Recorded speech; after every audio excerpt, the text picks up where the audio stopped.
Bien, entonces vamos a abordar el tema.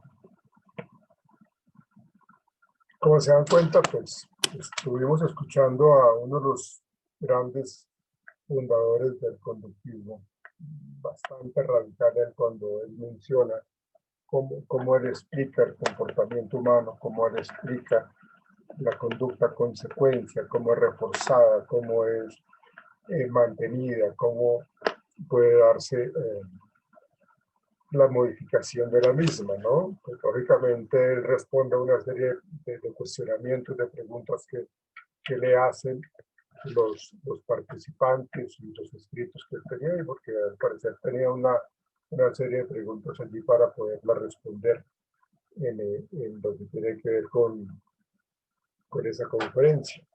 Entonces, ¿qué es lo que yo considero importante mencionar acá? O sea, pues él no le va a dar mucha, no es que no le dé importancia, pero ustedes saben de que pues, para el conductismo la conducta, mientras sea más observable, va a ser mucho más significativa y va a ser mucho más interesante. Por eso él no ve viable la conciencia eh, como una manera de explicar el comportamiento que quieren las personas, ¿no? Por eso él lo castigan muchísimo, lo cuestionan muchísimo cuando él hace que el conductismo nos vea a nosotros como muy reduccionistas, como muy mecánicos, como muy de laboratorio. Entonces, pues lógicamente, él menciona que la conciencia es viable siempre y cuando se pueda observar, porque en la medida que la persona responde a las circunstancias, a los eventos, a las situaciones, eh, tuvo un proceso interior y eso lo llevó a tener, digamos así, un tipo de aprendizaje. Eh, digamos, en los recién nacidos, pues lógicamente no se conoce lo que es ni el bien ni el mal, no se conoce lo que tiene que ver con la conciencia, sino hasta cuando ya hay una serie de interacciones con su medio inmediato, con su medio social y su medio familiar.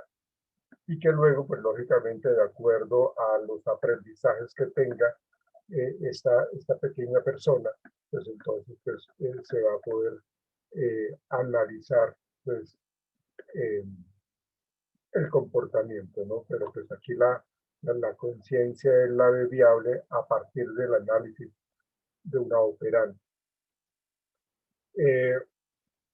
Ahí explicaba él con respecto a cómo, eh, por qué nos ve a nosotros como animales de laboratorio. Lo que pasa es que no es de que nosotros tengamos que estar como manejando la conducta consecuencia o la conducta reforzador constantemente, porque ahí sí estaríamos hablando de que estamos en un mundo totalmente como si fuera un laboratorio, ¿no?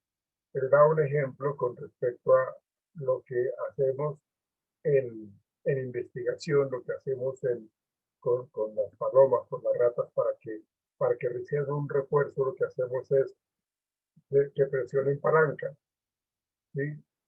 O que el chimpancé ale un objeto para recibir reforzador. Y entonces le cuestionaban eso a Skinner, de que pues, somos bastante mecanicistas y reduccionistas. Pero es lo que ofrece realmente la sociedad, es lo que realmente ofrece. Y él explicó, pues hizo la semejanza de esos experimentos y lo comparó pues con lo que tiene que ver con la caja de cigarrillos y la máquina que aparece en la calle. ¿Qué es lo que nos enseña eso? Pues de que simplemente vamos a oprimir un botón y ahí estamos hablando de la respondiente y ahí vamos a recibir el reforzador, que en este caso sería la caja de cigarrillos. ¿Ves? Entonces, por más que uno no quiera aceptar, pues, lógicamente esos procesos de aprendizaje, pues no se puede evitar, porque es lo que nos envía visualmente la sociedad, es lo que realmente tenemos nosotros en los procesos de aprendizaje. Si ustedes recuerdan, si ustedes recuerdan, en la lectura del artículo, cuando se habla de esos aprendizajes, de esos condicionamientos, es precisamente porque cuando hablábamos del ejemplo del marketing, entonces ahí se ve, por ejemplo, cómo una mujer sensual es un estímulo incondicionado que genera una respuesta incondicional que es sexual, que es la respuesta sexual. ¿Ven? Pero si queremos generar un impacto importante en un producto, sería el desodorante, que lo mencionaron allí, ¿sí? Y el desodorante entonces se convertiría, en la medida que lo vamos repitiendo con la mujer sensual, en el consumidor específico. Entonces lo que hace es de que este condicionamiento, este estímulo neutral, se convierte en un estímulo condicionado, que es el desodorante, que genera una respuesta condicional, que es la respuesta sexual. Pues, lógicamente, esto tiene que manejarse y verse dentro de unos contextos más de pareja, ¿no? Porque no puede ser generalizado. No puede ser generalizado porque si el desodorante yo lo percibo, yo percibo ese aroma, pues entonces mi respuesta sexual saldría a flote y pues no sería adaptativa, inclusive me generaría mucho más problemas. Entonces, fíjense cómo los procesos de aprendizaje, que era lo que estaban explicados allí en el artículo, y lo que nos está diciendo Skinner con el manejo operante, con el manejo del refuerzo, de las contingencias, de los aprendizajes, están allí latentes. ¿Sí? Entonces, él decía en sus explicaciones que las razones como tal son resultados de las contingencias. Quiere decir que en la medida que yo obtengo cierto tipo de resultados, pues entonces mi interpretación, mi razón, que es lo que de pronto menciona Sigmund Freud con el inconsciente y todo esto que está en la razón, cómo interpreta eso el ser humano. Yo obtengo buenos resultados, pues seguramente la razón me va a determinar si yo siga generando ese tipo de conducta, psicoanalíticamente hablando. Pero pues, son aspectos que él trata de explicar con su conductismo radical. Yo no estoy planteando, que el conductismo sea la panacea, ni que sea pues, prácticamente lo que debemos asumir al 100%. Como les comentaba al principio, pues existen, eh, digo yo, qué bueno que existan diferentes formas de abordar los procesos terapéuticos, formas de entender el comportamiento humano, pero lógicamente, pues, en ocasiones, pues, sí es necesario involucrar el proceso conductual y, lógicamente, también el proceso cognitivo. ¿Sí?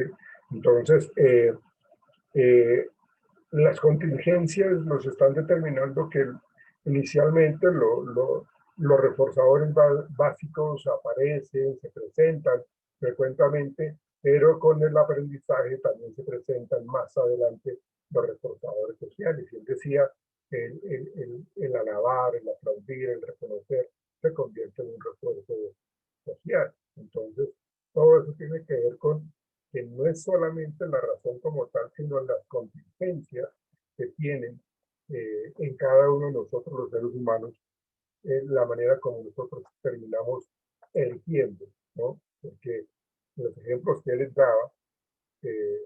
daba, él mencionaba que nosotros lo que hacemos es elegir permanentemente.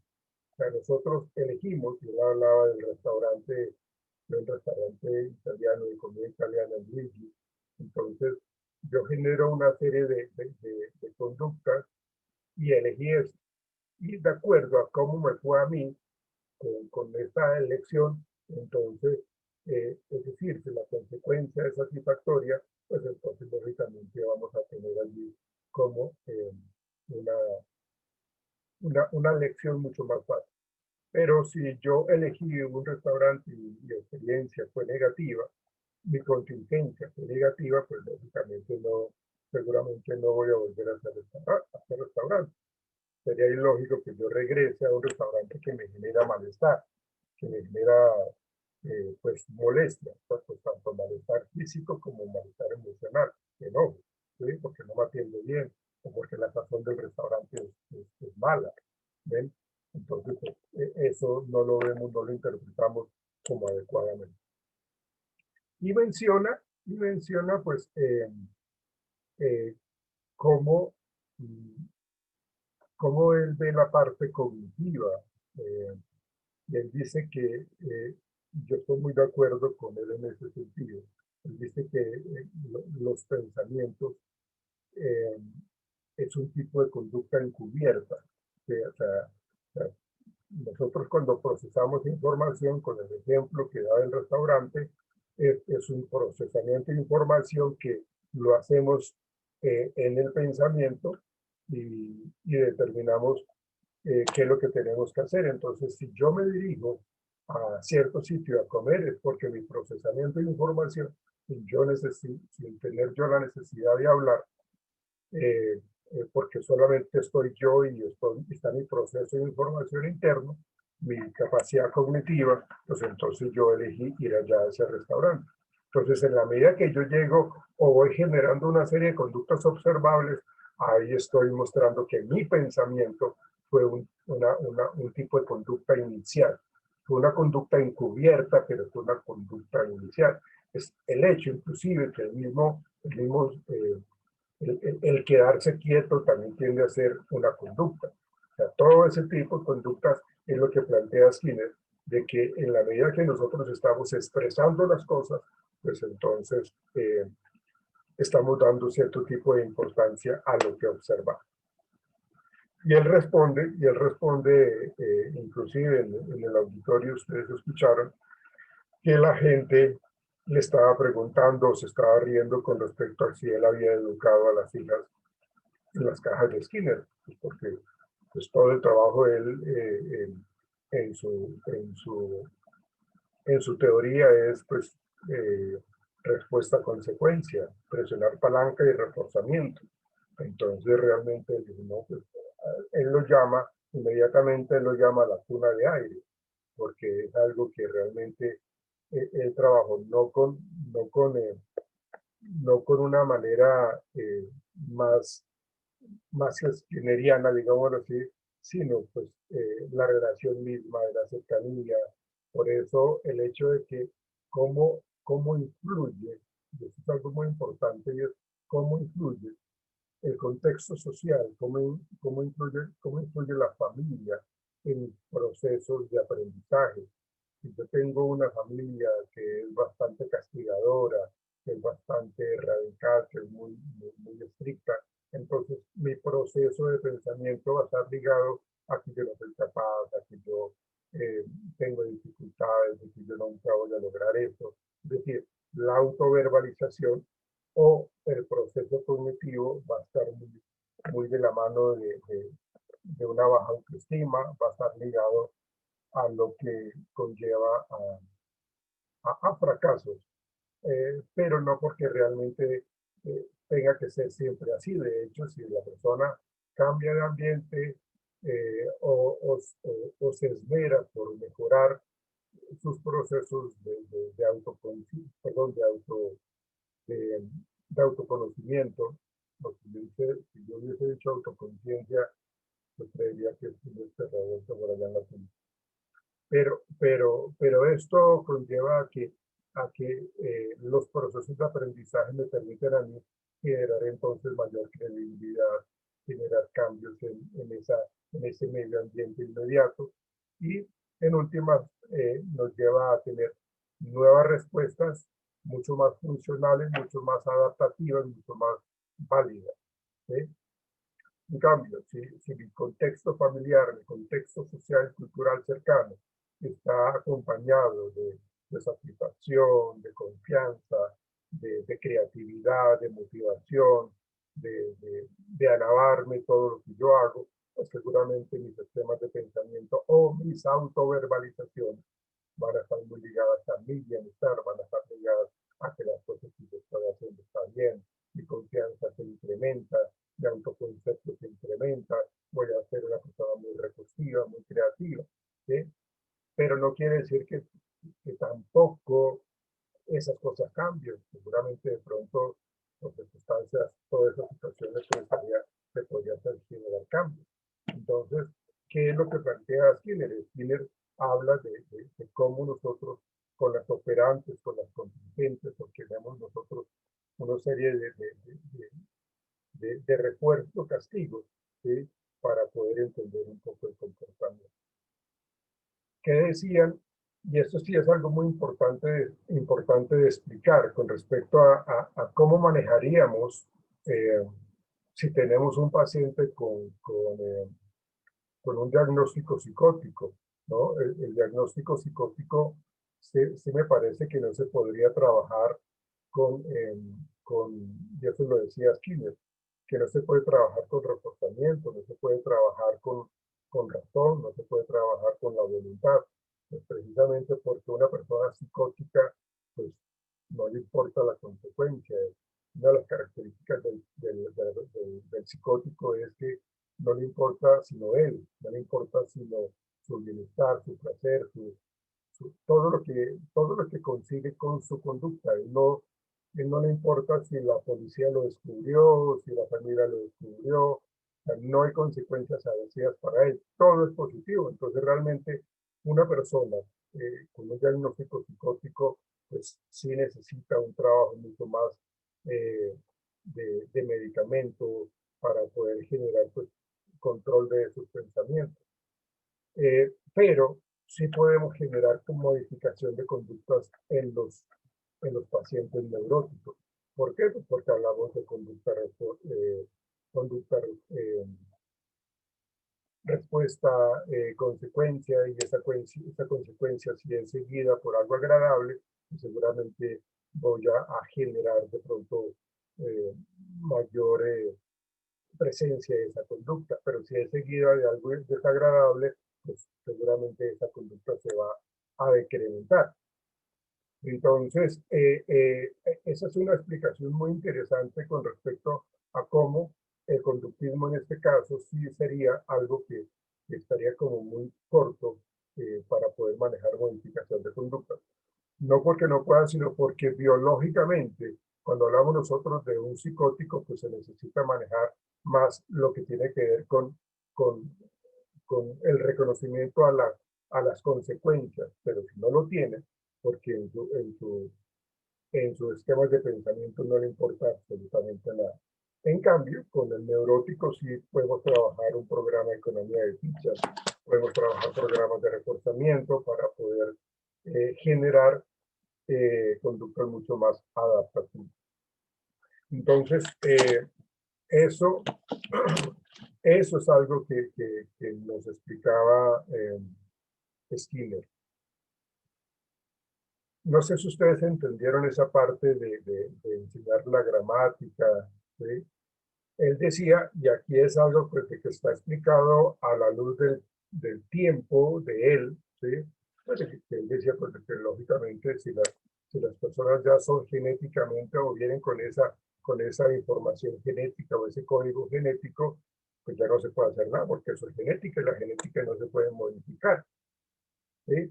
Pero genéticamente hay buena predisposición para el aprendizaje de la gramática, de un idioma, ¿sí? De un lenguaje, ¿sí? Pero si genéticamente tiene una mala predisposición, no es viable enseñar gramática porque no tiene las condiciones básicas como que no alcanzaría como una organización estructurada para generar los procesos de aprendizaje de la gramática en esa época. Porque hoy día, pues ya sabemos nosotros, inclusive genéticamente se puede generar eh, seres humanos de acuerdo a como yo lo quiera. O sea, fíjense cómo la ciencia ha avanzado, la ciencia por medio de las investigaciones, de los procesos de investigación, de laboratorio, se han dado resultados con respecto a la parte genética y cómo con las células madre y cómo con el manejo del cromosoma, de la, eh, se me olvidó el nombre, de la, eh, del espiral genético, no he encontrado la palabra, del espiral genético podríamos nosotros entonces involucrar cromosomas adicionales para poder generar soldados universales, soldados que no sientan hambre, que no sientan miedo, que no, pero que eso es algo que en el momento que Skinner estaba trabajando, pues, lógicamente eso no era ya. Entonces, sí se puede ahora generar manipulación genética, lógicamente, para generar respuestas mucho más fuertes, adaptativas y de mayor resultado. Interesante para algunas personas, de apasionamiento para otras, o de total desagrado, de total de molestia para otras, ¿no? Como les digo, es algo que realmente nos determina como por qué enfoque yo me podría ir, pero cómo los estoy trabajando a la vez, cómo estoy trabajando yo los procesos terapéuticos, porque este enfoque conductual sirve muchísimo para los procesos terapéuticos, diferente a un proceso psicoanalítico, ¿no? Pues, cada quien lo interpretará de acuerdo al conocimiento, de acuerdo a las herramientas que se utilizan. Pero si yo necesito, y esto lo cuento porque en mi experiencia profesional como terapeuta, cuando a mí me llega un paciente en donde le tiene miedo a los aviones y le ofrecieron un trabajo para que salga de Colombia y el sueldo es buenísimo, pero tiene que irse para Nueva Zelanda. Y aquí a Nueva Zelanda son como 16 horas en avión. Si yo me pongo a trabajar con el psicoanálisis, seguramente no le van a dar el cargo, porque el proceso terapéutico por medio del psicoanálisis se podría demorar 3 años. Y resulta que a mí me van a dar el contrato en los siguientes 3 meses. Entonces lo que yo tengo que hacer es mirar cómo yo modifico comportamientos, yo cómo genero reestructuración cognitiva, yo cómo genero moldeamiento, yo cómo genero economía de fichas, porque en eso sí necesitamos resultados mucho más rápidos, mucho más inmediatos, pero con buenos resultados. Entonces yo trabajo con el paciente que tiene acrofobia, que es el miedo a las alturas, ¿sí? Entonces yo trabajo con él, le digo, mire, vamos, en nuestro programa va a ser vamos a trabajar con medio de aproximaciones sucesivas, vamos a trabajar con refuerzos, vamos a trabajar de tal manera. Entonces yo le llevo un repertorio de conductas, una serie de cuestionarios con respecto al antes, al durante el tratamiento y post-tratamiento, ¿no? Entonces yo con el paciente eh, estoy anotando los resultados, estoy retroalimentando y él mismo también está haciendo una biorretroalimentación, cómo ha manejado la ansiedad, cómo la ha disminuido, cómo se está enfrentando, cómo se va acercando a esos procesos de modificación de conducta. Entonces, por eso es de que es en ocasiones mucho más efectivo los procesos terapéuticos con un enfoque cognitivo-conductual, ¿sí? No es que sea al 100% el único, no, pero sí hay que acompañarlo de otras cosas.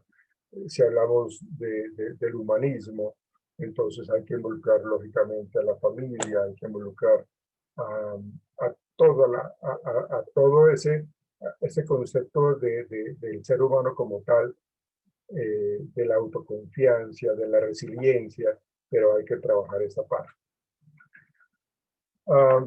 Bueno, eso es lo que yo quería trabajar en el día de hoy. Tuvimos una sesión bastante diferente, pero pues la idea es esa. No sé si tengan alguna pregunta, alguna inquietud.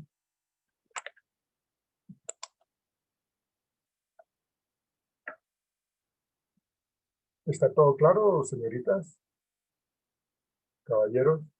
Meji, Birla, Marta, Brenda. Brenda, ¿tienes una pregunta?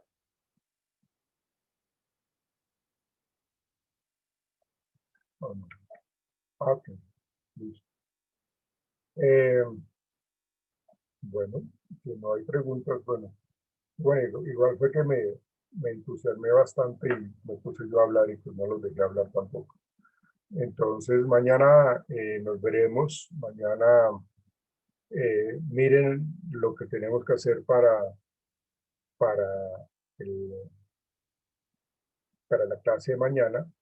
Creo que vamos a trabajar las operantes. Entonces, miren la plataforma, por favor. Y mañana nos vemos, ¿ok? Profe, ¿tú vas a subir las clases a la plataforma? Sí, claro. Eso yo lo hago ya mañana. De hecho, Meiji, creo que tú... Sí. Sí, grabada. Mire que cuando Tyson era pequeño, Johnny se hizo así y mi mamá muy consintiéndolo y se estaba haciendo pis. Sí. Ay, jue madre. ¿Te No, acuerdas? Se le ha hecho Pobre maldad. Tyson. no, no, no. Antes. Hay que manejarle eso. Hay que manejarle esa enuresis. ¿Sé cómo se entera uno en las clases virtuales de las cosas que suceden en la casa? ¿Mm? Bueno, muchachos. Entonces, Meji, creo que tú vas al día con el parcelador docente. Señor. Sí, te agradezco en el alma que lo tengas al día.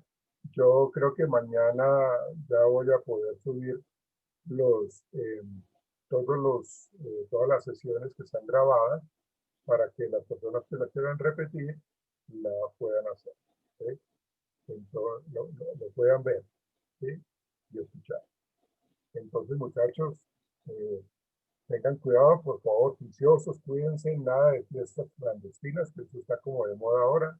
Entonces, más bien cuídense, cuiden a su familia, cuídense ustedes, en la medida que ustedes se cuidan, cuidan a los suyos, en la medida que los suyos se cuidan, los cuidan a ustedes también.